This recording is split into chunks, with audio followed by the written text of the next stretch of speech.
මේ කිව්වට ගොඩක් අය බිලීව් කරන්නේ ඒ තියෙන සවුන්ඩ් එක ඩ්‍රම්ස් වල ආපු අර ගාලා තියෙන අර in your face effect එක ඇත්තටම mistake එකක්. ඒ දවස්වල අලුතෙන්ම ගෙනාවා SSL 4000 series එකේ තියෙන desk එකක්. ඒ desk එකේ අලුත් ඒ දවස් වලට තිබුණ අලුත් feature එකක් තමයි talk back කියන එක. late 1970s going into 1980s, right? එතකොට talk back එකට වෙනම mic එකක් place කරනවා. ස්ටුඩියෝ එකේ එක්ක උඩින් එල්ලලා ඕන නැත්තම් කොයි හරි condenser microphone එකක් තියලා තියෙනවා. ඒ talk back microphone එකට දැන් නැත්තම් room noise ඒ එක noises add වෙන නිසා ඒකට දානවා gate එකක්. right? gate එකක් කියන්නේ මොකද්ද? අපි ඉගෙන ගත්ත dynamics වලදී compressors එක්ක අපි gates උත් ඉගෙන ගත්තා. yes.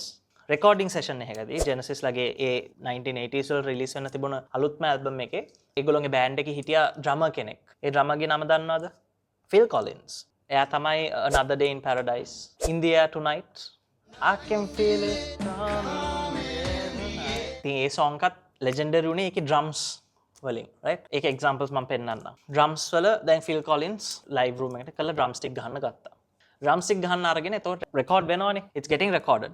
engineer දන්නේම නැතුව අර talk back button එක toggle වෙලා තමයි තිබුණේ. එතකොට අර ගානට snaking යන අර shot එක ඇහෙනවා gate එකෙන් ටක් ගාලා cut වෙනවා. ඒකත් record වුණා. අන්න ඔය mistake එකෙන් තමයි ඔය gated reverb කියන effect එක 1980s වලට ආවේ. ඔය effect එක 1980s වලදී මාර විදියට abuse කරා. abuse කරා කියන්නේ 80s era එකේ හැම song එකම ඕක එන්න ගත්තා.